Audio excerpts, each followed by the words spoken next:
Well, a lot of us are trying to remodel the homes that are historic and trying to bring them back to their what they were previously. Mm-hmm. So I think that's good. But I think a nice mix is we have a modern home next to us, Mm-hmm. and I think a lot of people like that. And that's kind of cool. Mm-hmm. And it's all same concrete on the inside and a very groovy house. Mm-hmm. The same owner owns the house next door, and that's older home that was completely remodeled. So it's kind of a nice mix. I think that's kind of fun. Mm-hmm. A lot of folks just like the old homes to be restored or want a classic neighborhood, but I think it kind of goes with Austin. It's a very kind of eclectic sort of neighborhood. Mm-hmm. Tremendous amount of increase in East Austin. A lot of folks, I call them the pioneers, came over here. In terms of the folks who were looking to the younger, upperly mobile folks who have started buying these houses. A lot of them started out about 7, 8 years ago buying houses here, but it's really been an influx in the last 3 to 4 years. Tremendous amount, a big spike, and it just depends on which part of East Austin. It kind of started off down just Cesar Chavez area and south of Cesar Chavez, and then it kind of started the wave came up a little bit here, and then when we started going up MLK, it was even more. So Mm-hmm. yeah, big spike in the last 3 to 4 years. Well, I think what happens is people get priced out of certain areas. We notice it all along the city. People got priced out of Hyde Park, and they would come over to East Austin and then down to Southwest Austin in the 78704 zip code, which is really a popular area. But that was an astronomical amount of growth in the last 2.5 years. So their prices have gone up. Well, people started coming over here a little bit more, and they're getting priced out of this neighborhood. So we're noticing it going further north and further east. Certainly.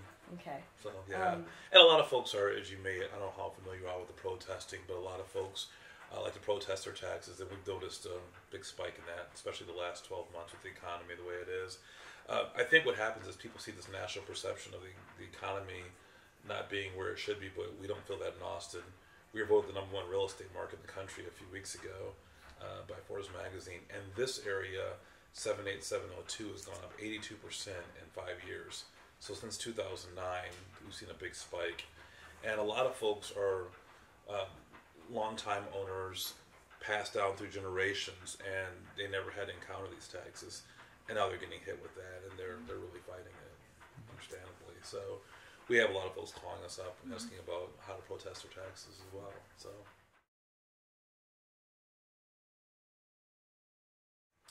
My advice is every house is different. And what the government can't really see is they don't know what your specific home is like. They don't know what your mhm. foundation is like. You may have a very good case for having your taxes protested because they don't. There's no way for them to actually see your property. So I would advise either doing some research if you think you have a case and comparing them to your neighbors' houses and saying, hey, this is what I think I am getting overcharged for. And then also there's of course businesses that'll do that and they'll charge you a percentage of what they save you, which is also an avenue I suggest to people as well. I mean, Well, they're the ones who are the most aggressive mm-hmm. in finding out what they can do to protest their taxes. So Mm-hmm. that's been going on quite a bit. Mm-hmm. Like I said, especially the last, say, 12 to 18 months, we've noticed a big spike. Mm-hmm. And if you go to the Travis County Tax Office, you'll see the results because it's very crowded there nowadays. And people always protest their taxes, but I'd say probably about a 20 to 25% increase I've noticed in people really being interested in protesting.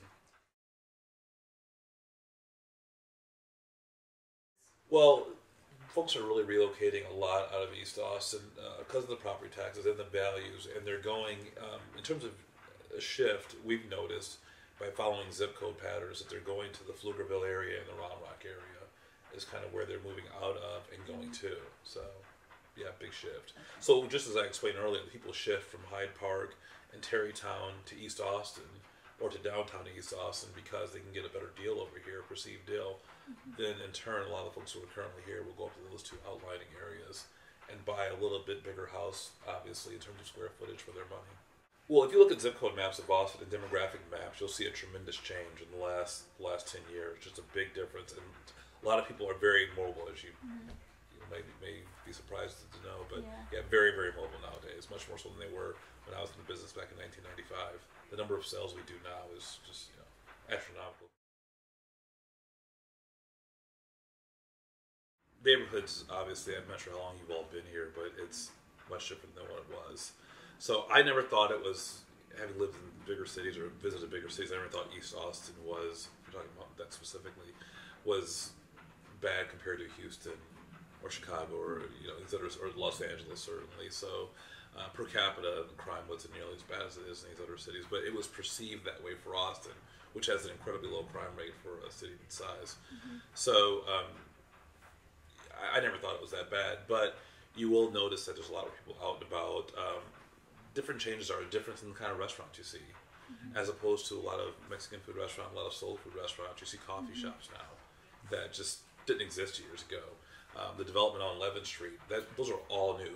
Every place on there is new. Wells Fargo was kind of got it started when they moved over here. I believe back in 2005, 2006, they started up. But that whole development, and I've got some friends who've been involved in that, all new.